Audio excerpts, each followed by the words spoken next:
You're listening to PetLifeRadio.com. Got questions about your hound's health? Need the facts on Fido's fitness or food? You want to unleash your pup's potential? Well, you've come to the right place because it's time to win with dogs.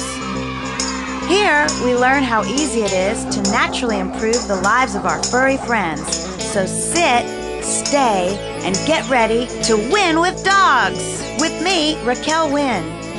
Hey listeners, welcome to Pet Life Radio. Thanks for joining me for another episode of Win with Dogs. Today I'm very excited to be speaking with another author, a fellow author, and her name is Brenda Bryan. She wrote a book called Barking Buddha Doga. And we know that like no other creature, dogs show us unconditional love, trust, faith, and present moment awareness. And according to Brenda, the author of Barking Buddha, simple soul stretches for Yogi and Dogi, this is precisely why your pup is the perfect complement to your yoga practice. So I'm super excited to get some insight into this woman's approach to yoga. In 2006, she actually introduced Barking Buddha Doga to Seattle, Washington, and we're lucky enough to be able to put this in practice in our own homes by getting her book. So hang tight. We're going to take a quick water break. We'll be right back to talk with Brenda Bryan. Don't go away. Hey, don't you go anywhere. We'll be right back to Win with Dogs right after this quick water break.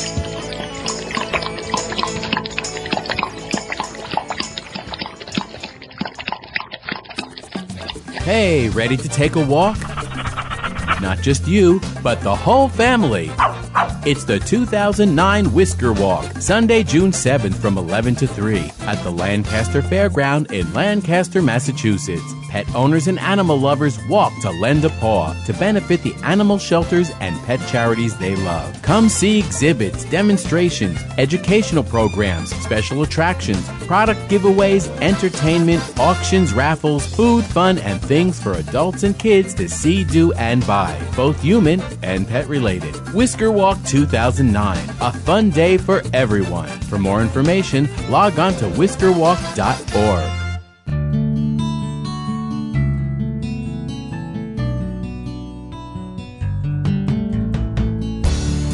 When you're looking to add a pet into your life, consider adopting a homeless animal from your local shelter or rescue group. Whether you want a kitten, puppy, or a more mature pet, a purebred or a one-of-a-kind mixed breed, even a rabbit or hamster, your shelter has the best selection of animals anywhere, all screened for good health and behavior. PetLifeRadio.com presents Take Me Home with your host, Susan Daffron. Join us each week as we showcase wonderful pets, tell stories, and even throw some pet education into the mix. So get ready to find out why the pet adoption option can be a great way to add a furry companion into your life. Take Me Home every week on demand, only on PetLifeRadio.com.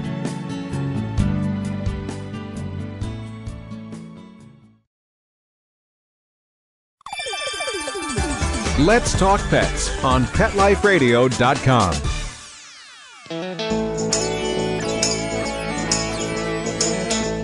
Thanks for hanging around. We're back to Win with Dogs with me, Raquel Wynn, on Pet Life Radio. Welcome back to Win with Dogs. As I said earlier, we are talking about some Doga, and I often get asked if my dog stretching book is like Doga. That's the first thing people say. It's like, oh, I wrote a book about stretching. Oh, you mean Doga? No, not exactly. My approach, as everyone knows, contains much more effort, unfortunately. And at first, I was skeptical about this book because I approach everything with effort. I opened Brenda's book and said aloud, that dog isn't doing triangle poses, just sitting there.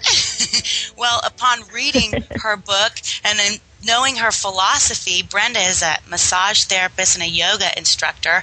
That's exactly the point of Barking Buddha Doga, is letting your dog support you and help you achieve more connection with the divine. Is that true, Brenda? Tell me a little bit about Barking Buddha Doga, and welcome to the show. Hi.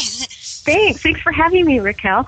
Yes, that is true. The benefits of doing a Doga class go deeper than just the the physical benefits. The word yoga means union, and dogs are pack animals, so they are all about union. And union means discovering a deep connection to all things. So in Doga, in Doga, we move toward union by first connecting to our dogs, then connecting to that best part of ourselves, that divinity that you mentioned earlier, and then hopefully opening up to a connection to all things. I love this idea, Brenda, of learning something from our dogs, and I often say that my work with canines has taught me so much in my approach with humans and just the world. And one of the things Absolutely. that I always am amazed by is my need for effort. I'm so focused on effort, I have a lot of energy. I like to feel movement. And it seems over the years I've meditated and I've worked on this physical need to move. And I think dogs have this too. So my own yoga practice, I've really benefited from it. My mind still wants to work hard, but dogs have this innate ability to feel the good vibes and just absorb it and kind of get with the program quick. So when you take a dog to your Doga class, do you often have dogs that obviously they've never done anything like this, and are they open to it? Do they just kind of completely melt into it? I'm sure you get all different kinds. Tell me a little bit about I do get all that. different kinds, and that's so much fun to experience all different breeds of dogs and sizes and temperaments. It's really interesting, Raquel, because there are some high energy breeds that come in and they're just going crazy at the beginning of class, but I would say 95% of the time, a really high percentage of the dogs will mellow out by the end of class. They very much respond to the vibe. Also, just like people, they get used to the practice. So by the second or third class, they're like, oh, there's that yoga mat or Doga mat, as we call them, Doga. And this means I get attention from my favorite human. And so they really like it. That's great. And I love your book, and thank you for writing it so that we can do practice at home, because I know you're in Seattle and you can't be in all cities offering these classes. But in your book, you say, the purpose of yoga, Buddha Doga, is not necessarily to have a zenned out dog, although as you're saying now, that can happen, but it's about focusing on connection and relationship with our dogs, encouraging our own self-discovery. And dogs are so in the moment. They are so open. I never even thought of their own spirit, just kind of you being able to be awashed in that and benefit. I never thought of that. So I was so blown away by this when I started reading it. I was thrilled. I want to talk a little bit about, you break down the book in different areas of discovery and places to work on for people, like gratitude, unconditional love, and perspective focus, and you give all different poses. And the gratitude, dogs are natural healers. We know this. And your whole chapter of gratitude is on this natural healing. And have you experienced people in your Doga classes feeling like they just got way more out of yoga because their dog was there versus doing it on their own? I've had comments from people that they didn't understand it at first, but after the class, they have a little bit more grasp on what it means. And the thing about Doga is we're spending that time just truly focusing on the relationship we have with our dog. And certainly our dogs are with us every day, but we aren't completely focusing on our relationship and just being with them and being present with them. So that's what Doga is all about. Yeah, and that's enough, and that is enough. I often, it's always like I'm working with dogs, I'm stretching them, moving them, and I get to the very end of my time with them when I'm working with clients and I'm connecting with them, just doing some hands-on stuff. That's when they are the most open, their breath slows, all of that, starts happening when I quit trying. So your book has been great. I want to read another little segment of Brenda's book under Unconditional Love, and it's the Unconditional Love chapter. And it says, I've read that dogs don't enjoy being hugged because it's a sign of dominance. And I love that you go, hold on, there's another theory I have. And I totally resist these notions that dogs can't sleep in the bed with you. Don't make eye contact with your dog. Don't hug your dog. So your book is full of all kinds of mythbusters, I think, in your, hands-on approach to dogs. And you're saying dogs like to be interacting with you. Dogs love to be hugged. Especially pack members, and they're, as I said, their favorite person or their favorite people. I think they enjoy that closeness. I mean, how often do they jump up on the sofa and want to crawl in our laps, All the time. All the time. So you started as a yoga instructor a massage therapist, I think, and then started doing yoga. And how did your perspective change from doing yoga? What made you want to bring yoga, kind of, as you say, you want to calm the world one dog at a time? I love that. Oh, right. My motto, relaxing the world one dog at a time. Yes, that's fabulous. I mean, yoga is powerful, and I'm curious to know what made you think of doing it with Gus and Honey, your dogs. Well, I was actually asked to develop the class by the director of the Seattle Humane Society after I met her doing massage on rescue dogs at an event. She asked me to develop the class and teach it at the shelter. So I did. Were you at first? And that's how it started. Did you think, how in the world what do you mean a dog? I mean, I just am amazed that I guess you just... I didn't think of that question until later. I said yes immediately and was really excited about it. And as I tend to do, sometimes I get really excited about things and sort of jump in. And I thought, okay, now how am I going to do this? Yeah. It's like, I have no idea what you're talking about. I never jump in feet first. No, you wouldn't know, would you? So then and I guess essentially you had to let your dog, pun intended, be your copilot and kind of guide you along. I mean, did you have yes, I started by letting them on the mat and incorporating them into the poses. And my massage therapy background really came in handy here. Oh, I just made a pun without intending to. You did. Yeah, it did. It really came in handy because I had the background to really know the body of the dog and know the massage and the stretches. So it was pretty easy to do that from there. Yeah, if I'm a novice and I've never done yoga and I have a dog who's never been a dogi, I mean, is it relatively rewarding and, simple to do for those people listening out there who've never embarked on, oh, sorry, I did it again, who've never embarked, I can't think of another word right now, embarked on a yoga practice? It seems very approachable to me, and your book has, tons of poses in there. I mean, do you think it's pretty doable for the beginner? Well, I tried to make the book accessible to people who maybe don't have a yoga background. So that's why I also tried to compare Doga to traditional yoga philosophy so people would have more of an understanding. Yeah, I love that. Yogic principles, but maybe be more open to those principles because they're doing an activity with their dog. Does that make sense? Oh, totally. In fact, because I get people to come into my Doga classes that don't do regular yoga. They just come to Doga. But we're going down the path with our dogs instead of alone, and that's a lot more fun. and I do think that softens people, and, we Absolutely. We are Western, and we do have the science and the skeptic and that whole background. But I think what you offer here, I mean, seriously, Brenda, I'm reading your book, and I've read tons of books, and I'm kind of like a sponge like you are, just keeping up with what I can put in my tool belt. And your book is so approachable, easy to read. I mean, I love all of the little descriptions you have on all the different meditations. She has 13 different themes for meditation. There's 35 hatha yoga poses.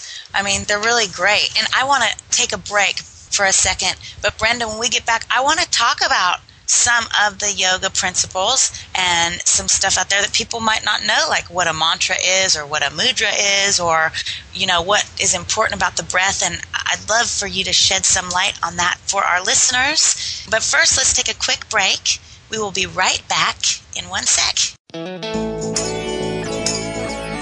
Hey, don't you go anywhere. We'll be right back to Win with Dogs right after this quick water break.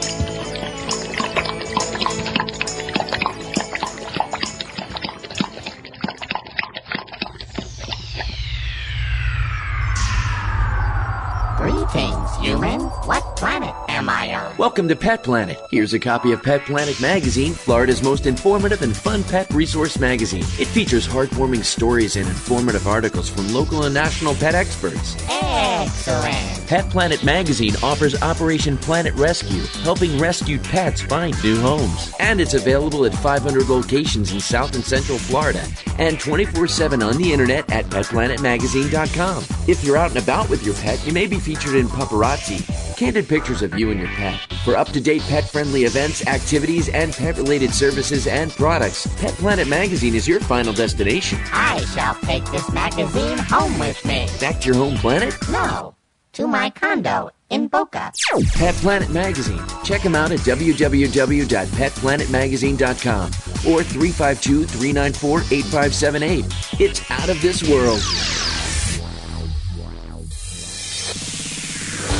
Coast to coast and around the world, it's Oh Behave with Arden Moore. Find out why cats and dogs do the things they do and get the latest buzz from wagging tongues and tails in Rin Tin Tinseltown. From famous pet experts and best-selling authors to television and movie stars, you'll get great tail-wagging pet tips and have a fur-flying fun time. Oh Behave with America's pet edutainer, Arden Moore. Every week on demand. This is the place for a special paparazzi treat. Only on PetLifeRadio.com.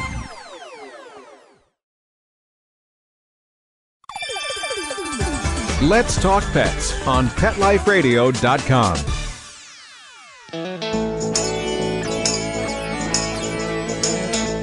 Thanks for hanging around. We're back to Win with Dogs with me, Raquel Wynn, on Pet Life Radio. Welcome back to Win with Dogs. We're talking with Brenda Bryan, yoga instructor, Doga instructor, and author of Barking Buddha.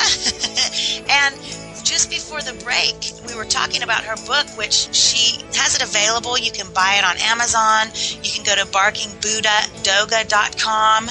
And she also has a blog spot you can go to. And all this is on our website. So make sure you look into it. But Brenda, I wanted to talk about, the yoga philosophy. And when I'm reading your book, you're talking about the yoga philosophy. And you know what? It seems like dogs were made to embody this. So it started making perfect sense to me. Like, of course you have your dog in yoga class to teach you all of these principles, So what are some of the principles? Mainly, I have been taught, yoga is connecting, as you say, with the divine. And what that means is seeking some kind of enlightenment and getting peace from our ego brain, as you say it, to lead with more of the spirit. And tell me a little bit about that. So tell the listeners a little bit about some of those principles and why you think the dogs embody that, which I totally agree. Yeah, sure. Well, first, to achieve that connection and that connection to divinity within, whatever divine is to you or your listeners, we have to open our hearts. And the things that dogs do for us is they open our hearts. Right. People who are resistant to maybe having these deep feelings toward other humans are sometimes more easily able to have these feelings to their dogs. Yeah, so yoga is a very open-hearted practice.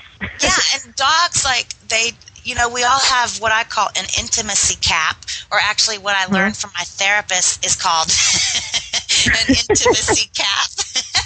And dogs seem to be able to lift this ceiling for us. And so once you get the heart center open, the heart chakra, that's when we start seeing maybe the perspective shift and such with dogs. What about the unconditional love and just the faith and trust? That's a pretty heavy part of yoga, just backing off and letting things happen. Am I right? Absolutely, and we can learn those things from our dogs because, for example, in this time of recession or even the pandemic, the swine flu, I think our dogs can help bring us back to the simple things in life.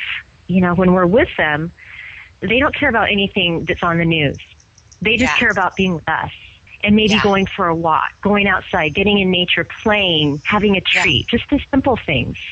And once we connect to that simplicity, we're able to still the fluctuations of the mind, if you will, and just breathe and relax.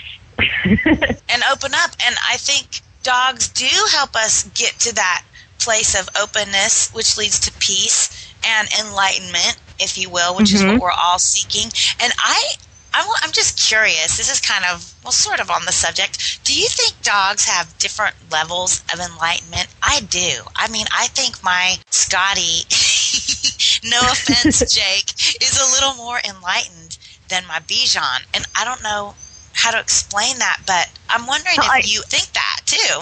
Well, this is something I have actually been thinking about over the past few months, if dogs are able to evolve spiritually. And I would have to say, yes. It seems that my dogs, for example, since we've been working spiritually together, they seem to be a little bit more connected to not only our Doga practice, but teaching and to other people and the students in the classroom. My little dog loves to go around and greet everyone, and he's the type of dog that if someone is a little grumpy, he'll go over there, and pretty soon they soften up, and I believe they can evolve spiritually. I do too. And when I was reading, and you kind of touch on this in your book under the perspective chapter about how you perceive the perfect dog class to be everyone bonding and silently sitting and enjoying practice, and then of course you get the dogs that won't stop barking in class. That doesn't happen very often, but that did happen. Fortunately, early in my Doga teaching career, because it taught me a valuable lesson. Of course, right when you needed it. But it made me think of this, and I couldn't remember. There was a Hindu spiritual leader or deity maybe who had a tiger that was vegetarian because this tiger was so enlightened. And I don't know if you know about that, but I can't find that anywhere. If anyone out there listening knows about the vegetarian tiger, and evidently, in the practice, it was because this tiger was more enlightened and, was vegetarian for some reason. And not only that, but because he didn't eat meat, this is a totally branching off the subject, but because he didn't eat meat, he was more kind of at peace and not as aggressive as an animal. So pretty interesting to think about some of these things, about that. Also, in your book, one of my favorite things is the encouragement part, and just how dogs are they are so encouraging, never judging. I'm curious to know if you have any humans that have really evolved in their yoga practice because their dogs kind of encouraged them and weren't judging. They reinforced that ability to open up and explore without fear of reprimand, or disgrace. Do you think dogs definitely help the humans along that line? Definitely. And it seems that a lot of the students that find their way into my Doga classes have experienced this kind of healing from their dogs. And they already have an understanding of the dog-human connection. Yeah. I mean, totally. So you give classes in the Seattle area? Yes, and I do teacher trainings as well. I think my next one may be in the Atlanta area. I'm kind of firming that up. Cool. And I'll be doing some touring and some seminars and readings and such. So if people check my website and blog, I try to keep everyone posted on that stuff that's coming up. Yeah, and that is all on the website, too, for those of you who are interested in finding out more about it. And so before we go, let's talk just specifically. You've got some Hatha yoga poses in the book that have great pictures so you can practice it. And I'm just curious if you could, what are maybe a couple of your favorite poses? Can you talk anyone through it listening? Can you give a couple poses that someone could do right now listening with their dog? Well, Happy Child's pose is a fairly easy pose to get into. So if you were to be on your knees You would bring your sit bones or your butt, for those people who aren't familiar with yogic terms, your butt down to your heels, your butte, and then just fold forward at the hips, and maybe if your dog is lying down, bring your heart closer to your dog, and in puppy child's pose. And it's a sweet pose because you're just kind of hugging your dog like they're a little or a big pillow, depending on the size of your dog. But that's a very basic and easy pose. I love that pose. And it's a heart opener pose. And, you know, the dogs, I wonder if they respond just like we do. I think they do. When I work with dogs, and I have like a chest opener pose in my book. And I swear you can see their eyes start softening and their breath soften. And I mean, it's fabulous.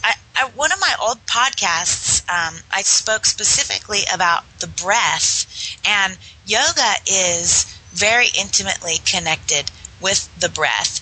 And I feel that dogs really pick up on our breath when we are working with them. Like if I'm doing massage on a dog, I make sure to do that. So the breath, you know, do dogs experience, I mean, do some dogs come in with rapid breathing, you know, hyper dogs? I mean, I bet their breath Sure, they're panting, too. Especially the new ones, because it's a new experience. They're around dogs they don't know. They're around people they don't know. They're like, what is this yoga mat? Where am I? What's going on? So it's new to them, so they could be a little nervous at first. Some are, not all, but some are. and that's so perfectly natural. And if my dog is nervous, or if the listener's dog's nervous doing these poses, does it affect the dog if the human, you know, if they kind of calm their breath? What are some things, and even some mantras? A, what is a mantra? And B, maybe give some that help people calm themselves and therefore their dogs down when they're working. Mantra, I love this word. Tell them what it is. Mantra. Well, first of all, to answer the first question, I think I mentioned this in my book. I always mention it in my classes, that as we all know, all us dog people know that dogs really do respond to our breath and our energy. So reminding people to breathe deeply and keep their face relaxed, because dogs are keen observers. And if your touch and your breath and your face is tense, they notice. You're a proponent of smiling yoga. Do your yoga. I had a yoga teacher once say, okay, now add a smile. You should do all your poses with a smile, even like the hard, tough ones. But yeah, so dogs are watching you. They're observing your breath. Right. So slowing the breath and calming the face, relaxing the jaw, that helps. What about mantras? Okay, well, a mantra is from Sanskrit, an ancient East Indian language, and it literally means mind protector. And it's a word or a phrase that we repeat over and over again to focus the mind and prevent our thoughts from wandering away from our intention. Probably one of the most famous yogic mantras is the word Om, O-M.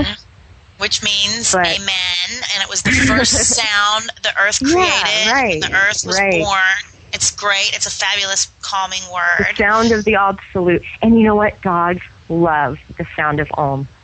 Yeah. Who doesn't? I think it's similar to a sound that they would make. Who doesn't? I swear.